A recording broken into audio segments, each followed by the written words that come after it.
I'm trying to figure out how to do this and not lose my temper. I'm gonna do my best, okay? I'm gonna try, God. I'm gonna try. Today we're dealing with why Black men are broke. Now, I am talking about financials. I'm not talking about spirit. And I'm gonna walk it slow, okay? And I'm going all the way in today, y'all. So gorge your loins, okay? Because this is the thing.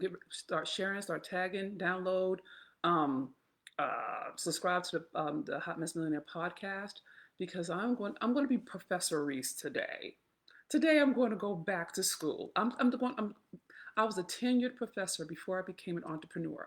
I am by training an identity theorist. That means I studied the intersectionality of race, gender, sexuality, and class. Now, I'm a savage when it comes to money. I've grossed over 5 million, less than 6 years, bringing my research to market. But I ain't never in my life contended with how rigged the entire American system is against Black men. Hello, I'm Dr. Venus, your hot mess millionaire. And girl, I'm trying. I'm trying. Let me tell you what we're doing. I have a bunch of resources. I've put them within in the notes. Read them, look at them yourself. Get your own revelation. There's nothing I can tell you that's going to have you feel this to your bones if you don't read it yourself. The sources are reputable, they're solid. PBS, just New York Times, they're really reputed. So you don't have to worry about fake news. This is real history. It was not taught in history books. I have 4 degrees. I was in school for 13 years. I ain't learned none of this. All right. And I'm a little hot and slightly offended. So I'm going to do my best to not lose my temper, but I can't guarantee that. Can't guarantee it. So all my allies, I may be talking some shit about white folk today. I'll do my best, but love me through it. For all my brothers, I love you and I'm sorry it took me so long. For my sisters, roll with me because we are the solution to this problem. So let's just start with just some basic facts. Most people do not understand the word system. So forgive me if this is too basic for you. I'm not trying to be basic, I'm trying to be thorough. I'm going to slow it down to break it down so we're all on the same page. We talk about racism, systemic racism. A system is nothing more than a series of actions, practices, and procedures that are invisible to you that impact your behavior. That is what I, as Professor Reese, is defining as a system. You don't see a system, you feel the impact of a system. Okay? So you don't have to see it to feel it. You don't see electricity, but you feel it. Okay? So I need you to understand when I'm talking about systems, I'm not talking about a person. I'm not. I'm talking about an invisible web of mechanisms that move things around that impact your everyday life. Okay, so that's the first thing. The second thing is we really need to get an understanding about how we've been totally bamboozled.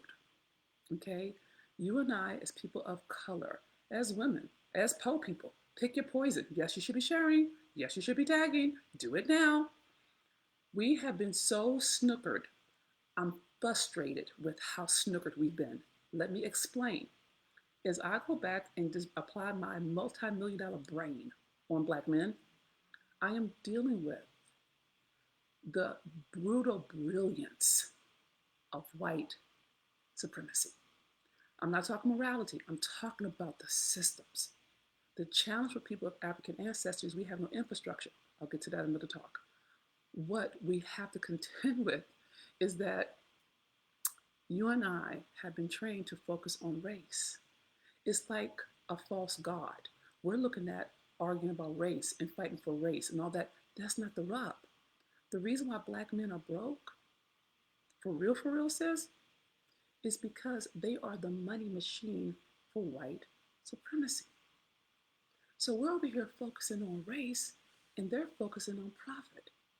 And we're over here marching for for policies and and laws. And what they're doing is putting together systems that are designed to get Black men into some kind of system, some kind of federally run, corporate ran or owned organization to monetize his brilliance, his brawn, his genius, and his will. And the shit's been going on since 1619. Now, I'm going to walk it slow. And prayerfully, I won't curse too much. For all my truth tellers, send me some love because I can tell I'm hot. I'm probably too hot for this today, God. Jesus, help me not be too hot. Please help me not lose my temper. Please help me stay focused and not curse a motherfucker out. Please help me remember that you love me and my job is to love other people like you love me. Please help me remember this while I run this because I don't think I'm going to make this one, Lord. All right, so here's the rub. I'm going to run some dates by you so you can hear them. I'm going to read them so you can understand. So, 1619, Jamestown, Virginia. The first enslaved people of African ancestry were brought to the shores. Okay, we know that. But check this out. Just watch the timeline, okay? And I'm not even finished with it. I'm just getting started. So we have slavery in North America. I'm only talking about North American chattel slavery. I'm not talking about apartheid.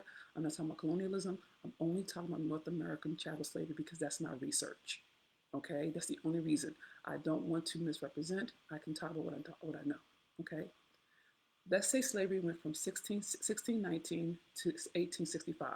Okay, then there's this thing called peonage.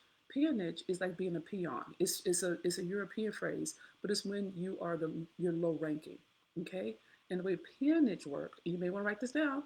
Please share, please tag, get some notes, get an understanding. You can look it up for yourself, but let me break it down. When peonage is set up such that you do a lot of work for a little bit of money, okay? So that was the second iteration of slavery that wasn't called slavery. It was called peonage. That was from 1865, right after come on, Jesus, help me, right after the 13th Amendment, okay? Right after the end of the Civil War. So that went on from 1865 to the 1940s. And it wasn't just Black people. It was primarily Black men, but there were some white poor people in there too. So come on, poor people. Come on, my class. Come on. Chum on. You're in this shit too. Okay? Then we have sharecropping. You and I know about sharecropping because we've heard of it before. Okay? And the sharecropping, let me say what sharecropping is so I'm not making me sloppy. Sharecropping is when a farmer would work the land, think of agriculture, okay? And they would have to get equipment.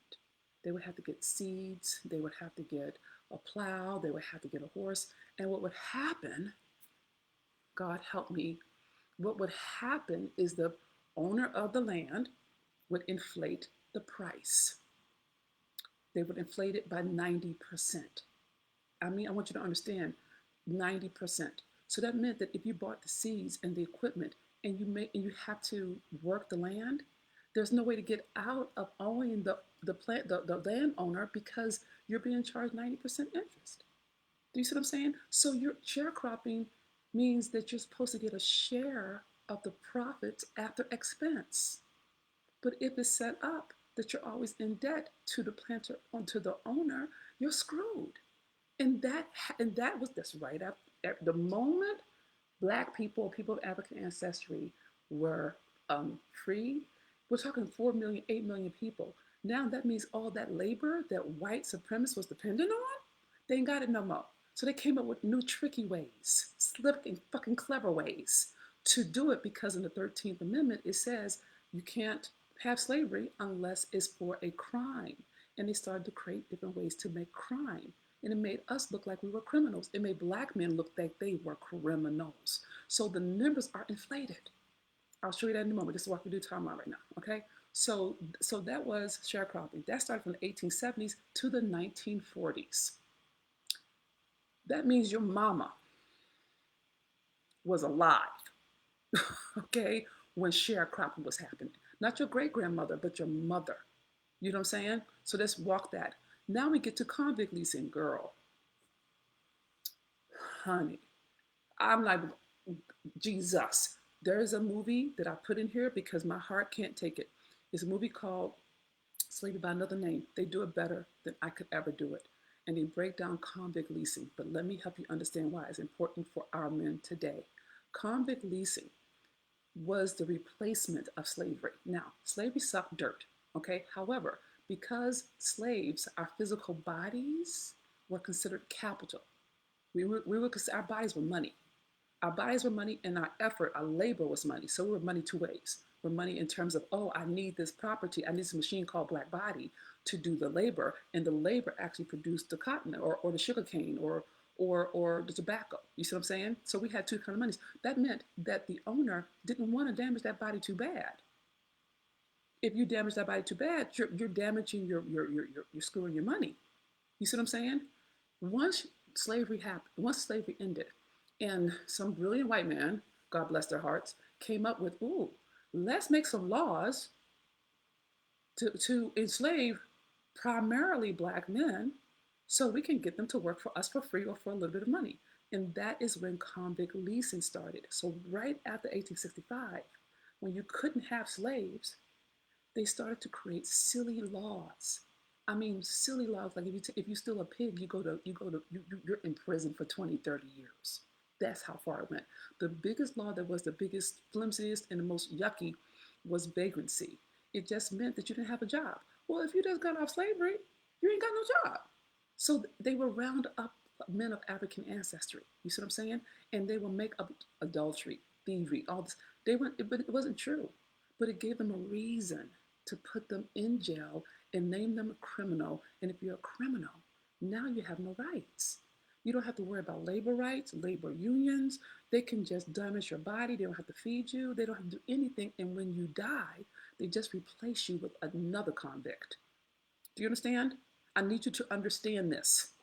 I need you to get this to your fucking bones because it's the exact same system we have today. There's more money made off of Black men in jail than for them being out of jail.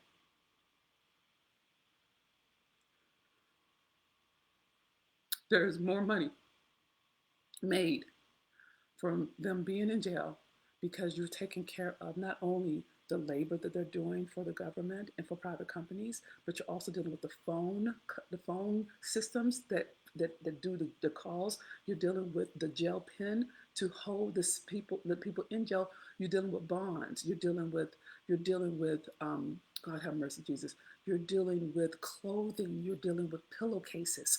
The whole business is designed to make money off of Black men bodies. Let me go back to the data.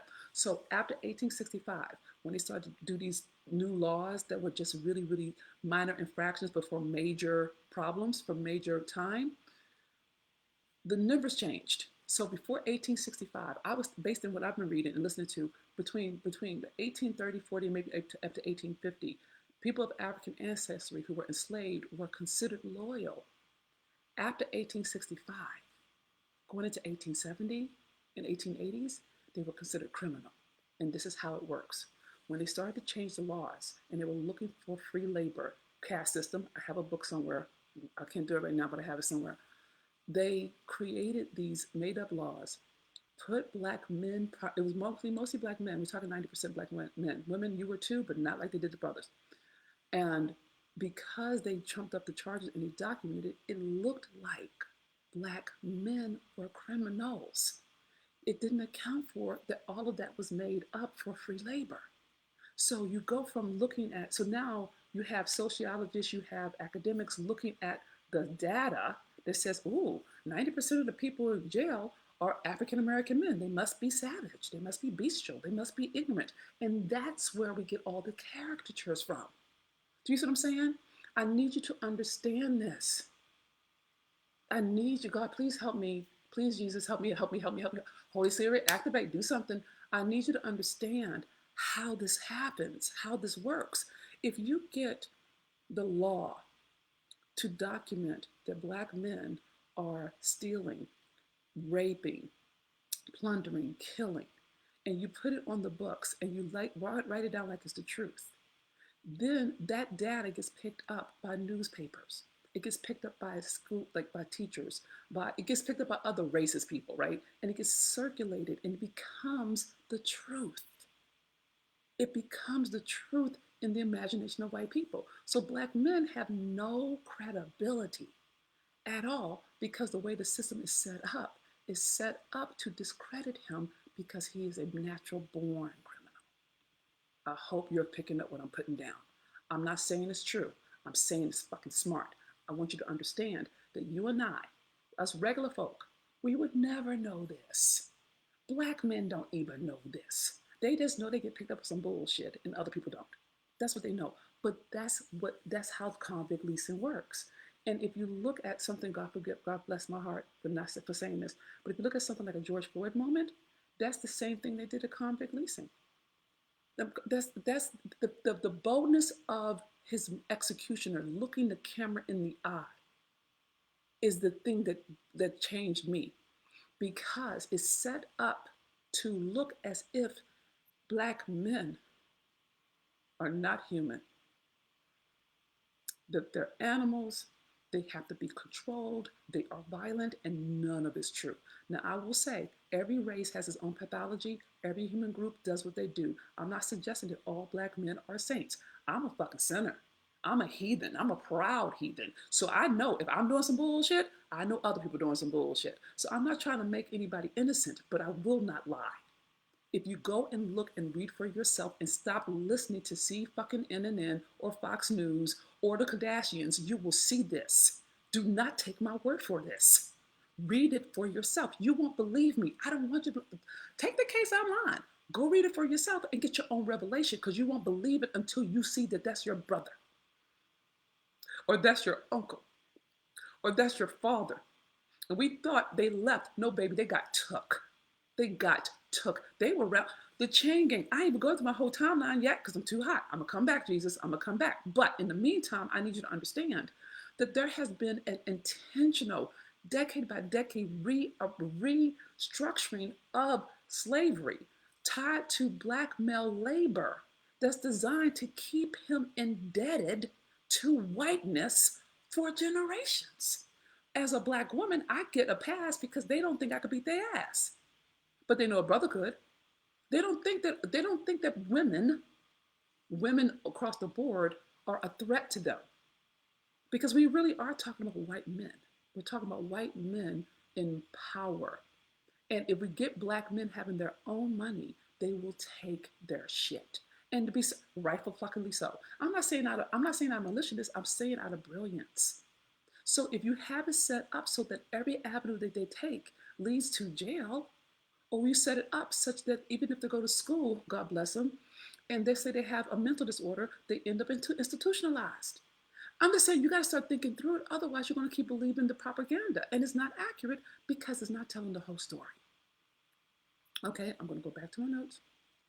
So we have that was leasing, convict leasing. That's from 1844 to 1941. Now we have the GI Bill. So we deal with World War I, 1940s. I'm going decade by decade.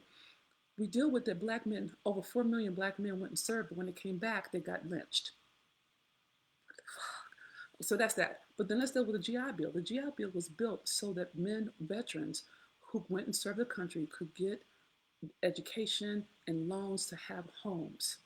And that was 1944, okay? And had it worked, had they just honored and done what was fair, generationally black people would be where Irish people are, where the Scottish people are, where other white people who immigrated are. We don't have that because they held it from us.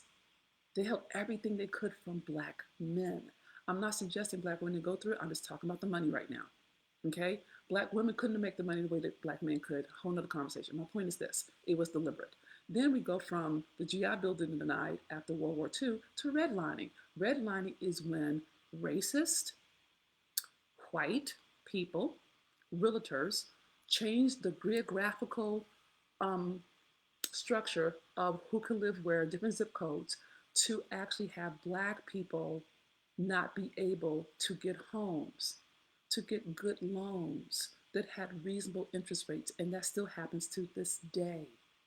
Okay, so redlining is designed to keep you from owning your own property. Do you understand? That's deliberate. It is not accidental. And I'm not going to do this, Jesus, I think. Well, maybe I will. If you tell me, well, there are some black people who work harder, I'm going to say, fuck you, nigga, die. Because it has nothing to do with hard work. It has to do with access and favor. And if you don't know a white person who has the same kind of values that you are, you won't make it through the system. There is no black person who's made it through any of American systems without some kind of support or help from some kind of abolitionist in whatever language they use. So if you actually think that your effort is the source of your success, you are in an illusion. If you take away the people who helped you, you would not be here. I promise you, it could be a teacher, it could be a reverend, it could have been a friend, it could have been, I don't know, but somebody help your ass get up off the ground. And black men don't have that help. And the ones who do, let's say the LeBron James or the Michael Jordans, there's always a price tag. There's always a price tag. Black athletes, always a price tag. Always a price tag. Do not be seduced when they say, oh, there are black millionaires and billionaires. Yeah, but relative to how many more there are of white ones, it ain't shit. We're talking less than 1%. We're talking less than 1%. So please do not throw in my face, oh, black people have progressed. Really? Have we? Then go look at the data. Just because you see them parading a Kanye West around does not mean that black men can go and get the same kind of jobs when they had trades. Because the industrial revolution has passed, the service revolution has passed, we're now living in an information age. And if you don't know how to navigate that by making money from what you know, not what you do, you will fail. You will fail. So do not talk to me about willpower in a context where you have systems designed to keep black men poor and at the effect and mercy of working for white people for pennies or nothing at all. Now, where am I, Jesus? I hope that communicated. So then, let me check where I am because let me make sure I'm not tripping too. Okay, I'm good. So now we have redlining, okay? Then we have segregation. You already know that one, 1865 to 1964. Cool. Then we have welfare denial of a black man within the house in the household. They got mad at black men for having babies out of wedlock. So they decided to punish black men and say, okay, well, if you can't be married to her, then she can't get welfare support because you're in the household. So then he leaves the household. But then we have it equal that he hates us. No, it's not that. It's a structure to actually have him not have money. Okay? Then we have the war on drugs, 1970s to present day. That was all designed to really come down on black people, poor people specifically, but black men. Now you never think about it, but how the hell did the drugs get into the communities in the first place? If we so fucking poor, who brought them in? Who brought the guns, y'all? Who brought the drugs? Who brought the guns? Who brought the crack? Who brought the alcohol? Who brought it in? Who puts all the billboards of alcohol and cigarettes in black communities? And we act like black men post how like it's all over the place, and we don't see it like a deliberate structure. And he's supposed to manage inside of this. I think we asked. I don't know, God. I have my theories. So then we have the three strike rule. That's 1994 to present. That's when a person has three um, charges against them. They say severe charges, but if black men, it hasn't been severe. You could be a black man who gets charged for driving drunk or stopped or or stealing something or fighting someone, and now you're in jail for 30 years, and you don't get parole. What the fuck? But white boys, they can do they can do white collar crime. They can they can do cocaine, but they can't do crack, and they just get a slap on the wrist. And this is proven. This is not me talking off the top of my head. You can go look for yourself, and I want you to. Okay. So now we're dealing with how that is designed. That if you can't get a job, you can't get educated because you're organized, because you're a threat, and you get expelled more than any other group. And you start taking to the streets and you start bringing in money to take care of yourself and your family, and then you get picked up out of the system. Now you're in that system for life. Period. End of story. Game over. You're now got a scarlet letter called felony against you. And America is set up to have felons work for free because that is how they replaced slavery. Slavery had nothing to do with race, it had everything to do with economics, it had everything to do with profit. So when we're talking about race, what we're missing is we're not dealing with economics. We're not dealing with money. If a black man has his own money, he doesn't have to go into racist structures to try to make money. Do you see what I'm saying? So there's a whole, I believe in capitalism, and I'll tell you why in a moment. I want to say now, because it's the only system that white people don't fuck with. It's the only one. Okay?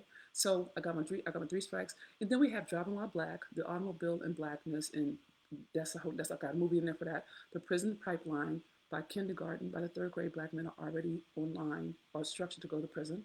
Okay. Then we have the privately owned jails being traded on the stock market. You already know this, but it's worth looking into. And it has nothing to do with, it has nothing to do with skin color. If black men were Asian, they would have done the same shit. You know what I'm saying? If black men were, I don't know, Polynesian, it's not the skin. That's just the excuse. What it is that black men are brilliant, they're strong, and they have a willpower that is ridiculous. Fucking ridiculous. They will live out of sheer will, okay? And it cannot be duplicated, but it can be monetized, okay? And so if a black man makes his own money, he cannot be controlled. The only way to control him is to have these invisible systems set up as roadblocks before he's hip to the game that gets him on a certain path that he can't get out of because it's a web. And I'm not talking about, and please don't come to me, please don't come to me talking about, oh, everybody has power and choice and pull yourself by your bootstraps and all this. I'm a black girl from the fucking streets. I ain't got no fucking power or no bootstraps. I don't have no fucking boots. Okay? The reason I was able to get up was because people helped me up. I was helped up. Nana saved my life when I was eating out of fucking trash cans and sleeping in piss and beer in Baltimore. I had teachers who donated clothes to me to help me. I had professors who gave me resource and money and food so I could go to school. So to talk about like willpower is insulting to me. It's insulting because I know it's not the truth. I have siblings who didn't make it and they have a stronger will than I do, but they didn't have the help I got. And no one's helping black men because he's been so blacklisted that people see him as the threat. So now he can't get no help. There's no such thing as a black man who needs emotional support. We don't talk to them like that. Okay? And I think that fundamentally what I'm out for us to hear, sis, is that in terms of our relationship to black men, we become the voice of white supremacy in our relationships to black men emotionally. We hold them to the standard that white people have held to them, and we hold them to our standard as if they could do what we can do. But we don't have the same target on our back that they got. I know we got a target. I know we've been fucked with. I know we've been fucked over. I know. Me too. I know we've been hurt by black men. Fuck hell yeah. I'm clear. None of that negates the structures that he has to deal with. None of that negates his humanity, that he's a person, that he has fears and feelings and phobias that you and I both have. But there's nothing in place for him to get healed to tend to that. And until you and I, the women who say we love them, actually make room for them to actually look at themselves and see themselves as people, what is predictable is white people will win. They're winning, we're losing. If this was a game, we're losing. Because we don't have the compassion that white women have for black men. And then we get pissed when they fuck them. In fact, to take that back, we get pissed when they marry them. That he'll give you a child, but he'll give her his name. Why? Because she has compassion for him. That any other race of women has compassion for black men that black women don't, because we're holding it as an equal fight. We're holding it as an equal. I'm not talking about abuse, so don't come for me, don't throw no smoke. Oh, he abused me. I'm clear, but he was abused too.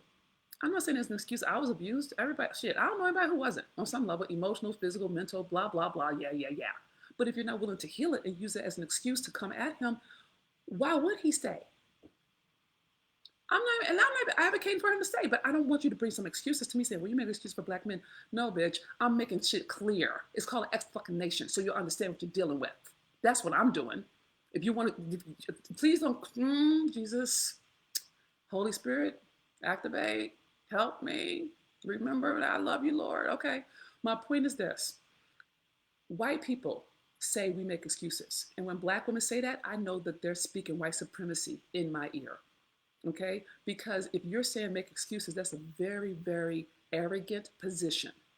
It's very privileged and it's very condescending, as if people aren't trying, as if people aren't dealing with the hand they've been dealt. I'm sick of it. I'm sick of it.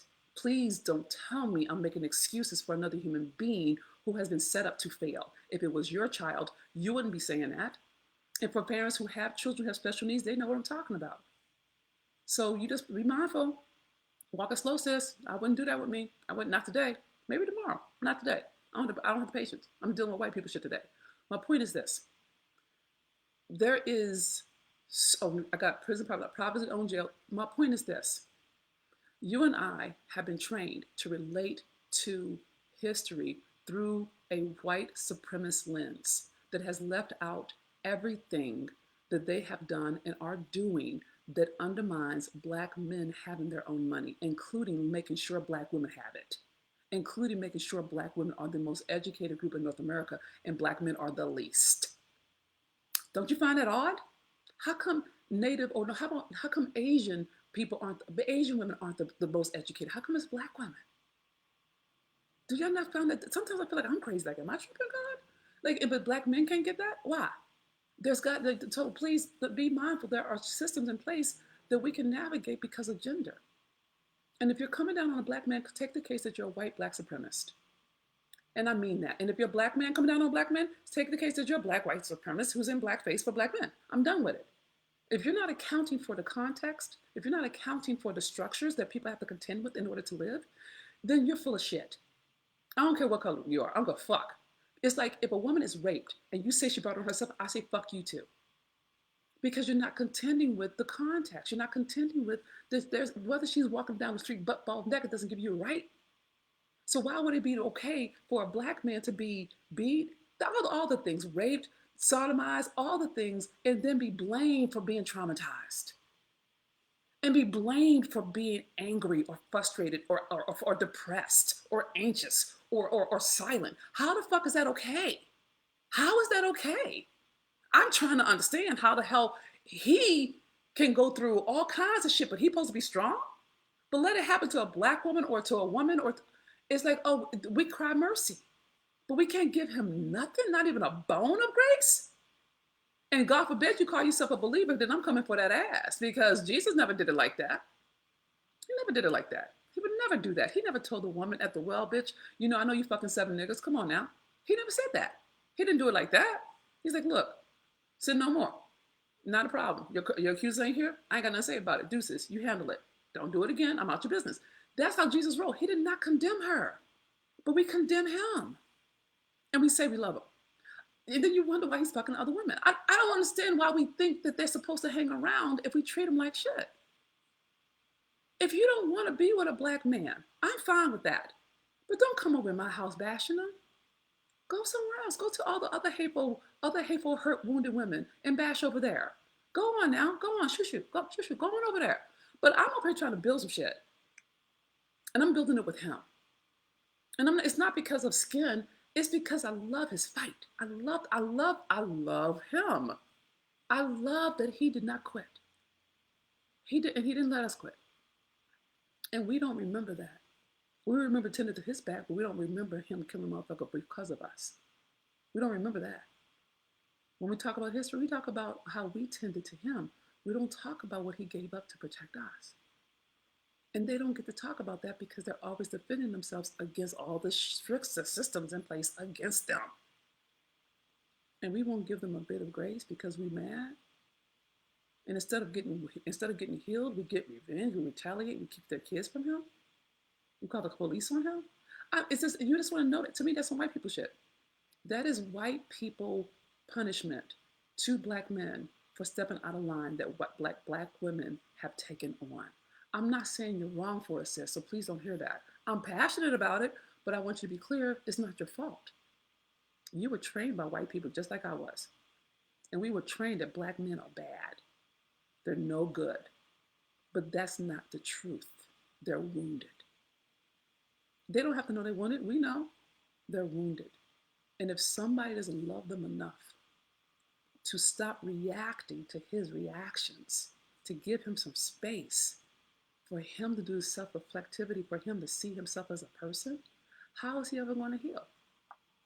How? And we know he can. We see it happens all the time when he's with some other woman from another race. Any other race but Black women. Any other race. There's grace there. Like, oh, we're not going to take that from him. What is there to take from him when he's wounded? I don't see the logic, but I'm going to stop right here because I'm frustrated. My point is this. Black men are broke not because they're trifling or they're lazy.